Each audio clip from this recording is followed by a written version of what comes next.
if you want to be truly blessed, you're going to have to do one very important commandment, not just pick out the ones you like. There's one very important commandment. You know what it is. Jesus said it's the greatest commandment. Love God. And people say, well, I love God.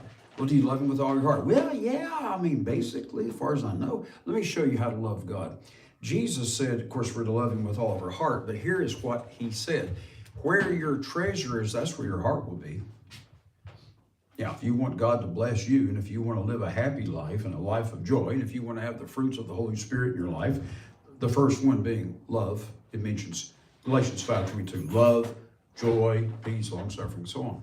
And if you want to have the fruit of the Holy Spirit, if you want to have happiness, joy is overflowing happiness. It's been translated that way, not translated, but defined as overflowing happiness. Now, if you want that in your life, then you need to put your treasure into God's work and you give it to God. Let me explain something to you. The tithe does not belong to the church. It doesn't. But it doesn't belong to the ministry either. Leviticus 27 verse 30 says that the tithe is holy to the Lord. It belongs to the Lord. And so what you do is you pray and say, God, where do I put my tithe?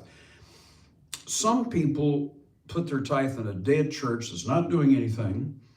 They put their tithe into a church that they're not being fed. Galatians 6 tells you where to put the tithe. It says, you're supposed to support the places where you're being fed. Communicated to him that teaches. So wherever you're being taught, if in your local church you're really learning a lot and you're being fed there, then that's eligible. Can't say a word. They're eligible for you to put God's money there. But if you want to have a happy life, you need to honor God. I want to read you a verse here. Proverbs 5 says, Proverbs 3, verse 5, it says, trust in the Lord with all your heart, lean not to your own understanding. In all your ways acknowledge him. And if you want God to bless your finances, you need to acknowledge him in your finances. In all your ways acknowledge him, and he will direct your paths. So ask God, Lord, where do you want me to put the tithe and the offering? And let me explain something to you. And this is what people don't understand. They think tithing is turning loose of 10% of their income. And I actually had a letter one time. I worked for one of our churches there in East Texas, one of the branches of the church I used to belong to. And some of you also belong to that church. We understood that tithing was an act of worship. But I got a letter one time from a fellow, because I was in the letter answering department, and I read all the mail that came in. Unless it was absolutely personal to the top brass. And this one fellow wrote a letter. He said, here's my tithe. I don't want to do it. I hate tithing, but I don't want to go to hell or something like that. He said, so here's my tithe, but I really don't want to do it. Now, if I'd had the authority, I would have sent him his money back. Because, number one, that money is not blessed money. I'm not too sure what it's cursed money that we don't need anyway. And secondly, he's not going to get blessed for doing it because his heart's not in it. Jesus said where your treasure is, not where your pennies and nickels, but where your treasure is, that's where your heart is.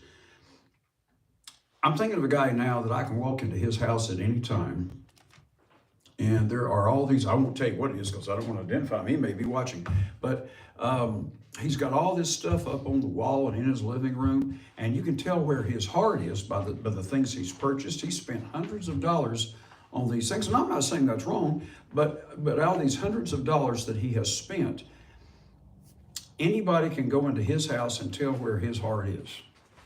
And if I went into your house and there were, say, baseball cards and pictures of baseball players and books on playing baseball, I would ask you, you're not interested in baseball, are you?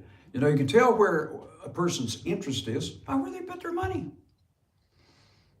Now, some people are Star Trek crazy, or they used to be. I guess there still are Trekkies out there.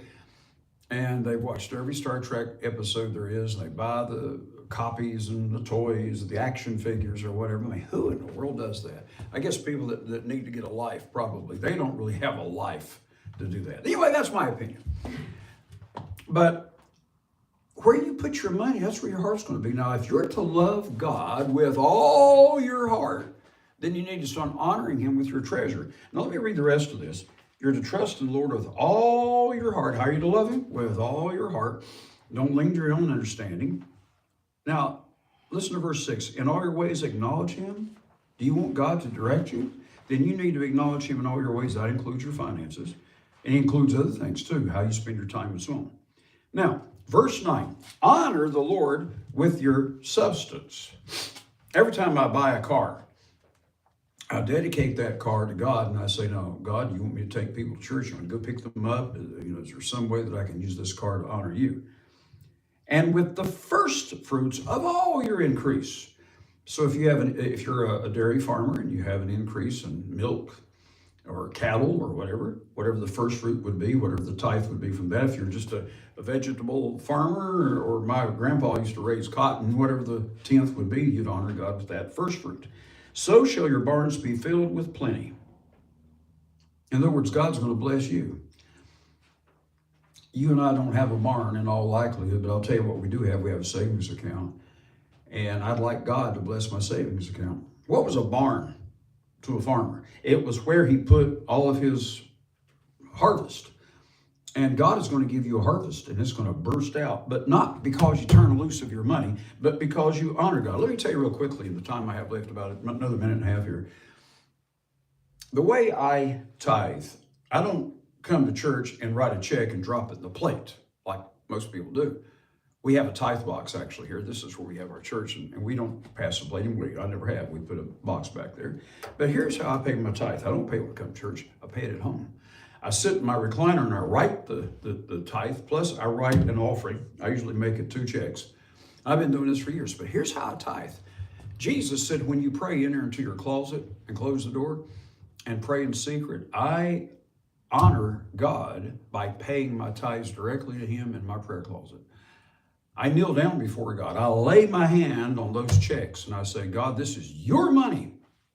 Now, the offering is my money I'm giving to God, but here's the tithe. This is your money, and I'm asking you to bless the ministry and help us reach more and more people. By the way, we got people now watching us from Africa, church leaders over there, elders, who are for the very first time this year going to be celebrating Passover. Some of you may not know what Passover is. Just keep listening every time we do these internet Bible studies, and every Saturday morning at 10:30.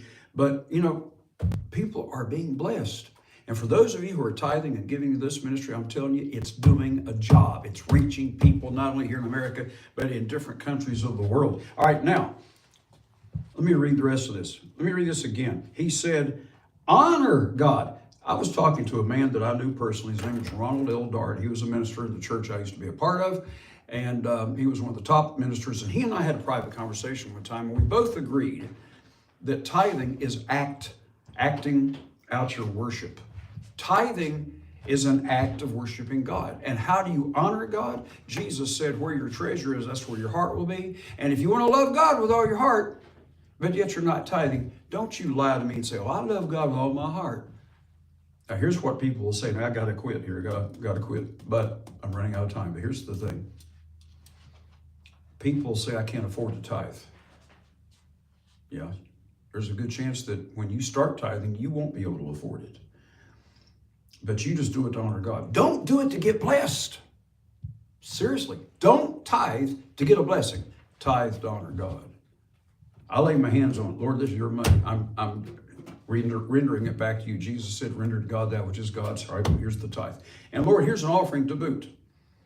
And I tell God I love him. Do you know that it helps you to love God a lot more if you honor God with your substance, what you already have, and with your increase? Now, why did I bring that up today? About all the topics I could have picked, well, we see what this ministry is doing here, and some of you are supporters of this ministry, and I want to thank you for what you've done. Here it is March now, and over the last year, those of you who have supported us in this past year, and you got a receipt already for your taxes, I want to thank you so much for what you've done, and I see more and more people being blessed.